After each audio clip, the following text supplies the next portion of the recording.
వారితో ఉన్నటువంటి వైఎస్ఆర్ పార్టీ కుటుంబ సభ్యులందరితో ఉన్నటువంటి పరిచయాలు వల్ల ఎక్కడికి వెళ్ళినా కానీ ఏ నియోజకవర్గానికి వెళ్ళినా కానీ నన్ను సాధారణంగా ఆహ్వానిస్తున్నారు. అందరికీ కూడా ఈ సందర్భంగా ప్రత్యేకంగా ధన్యవాదాలు తెలియజేస్తున్నారు. 2019 వరకు కూడా పార్టీ స్థాపించిన తర్వాత మొట్టమొదటిగా పిల్ల నరసింహయ్య గారు అధ్యక్షుడిగా ఉన్నారు.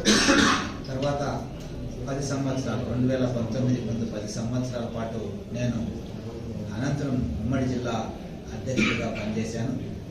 మరి అలాగే నియమించడం తద్వారా కూడా ఈ ప్రాంత ప్రజలందరితో కూడా నాకు సంబంధాలు ఉండడం, గవర్నమెంట్ సమన్వయకర్తగా నియమించిన సందర్భంలో కూడా అందరినీ కూడా ఈ సందర్భంగా ఒకటే వేడుకుంటున్నా.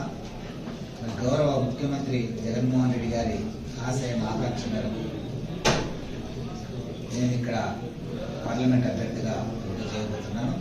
మరి అందరి సహాయ సహకారాలు, ఆశీర్వాదాలు, దీవెనలు అనంతరం నియోజకవర్గంలో ఉన్నటువంటి ప్రజలు, అలాగే వైఎస్ఆర్ పార్టీ కుటుంబ సభ్యులు అందరూ కూడా నన్ను ఆశీర్వదించాలని ఈ సందర్భంగా మీ ద్వారా అందరికీ వేడుకుంటూ ప్రార్థిస్తూ, మరి నిన్ననే గౌరవ మాజీ ఎమ్మెల్సీ ఎమ్మెల్యే అయినటువంటి గౌరవనీయులు మెట్టు గోవిందరెడ్డి గారిని రాయదుర్గం నియోజకవర్గానికి సంబంధించి ఎమ్మెల్యే అభ్యర్థిగా సమన్వయకర్తగా ప్రకటించడం జరిగింది.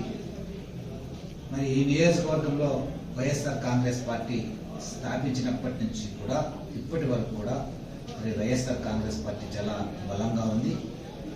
వైఎస్ఆర్ కాంగ్రెస్ పార్టీ అభిమానులు, కార్యకర్తలు ఈ నియోజకవర్గంలో మెండుగా ఉన్నారు. ఎవరెన్ని ప్రయత్నాలు చేసినా, ఎవరెన్ని కుట్రలు పడినా ఈ నియోజకవర్గంలో, రాయదుర్గం నియోజకవర్గంలో వైఎస్ఆర్ కాంగ్రెస్ పార్టీ జెండా ఎగరవేయడం ఖాయం.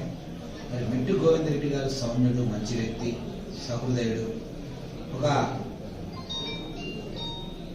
ఒకసారి ఎమ్మెల్యేగా ఒకసారి ఎమ్మెల్సీగా పనిచేసిన వ్యక్తి, అందరికీ సుపరిచితుడు, ఒక మంచి వ్యక్తి అనే అభిప్రాయం ఈ నియోజకవర్గ ప్రజలందరిలో కూడా ఉంది.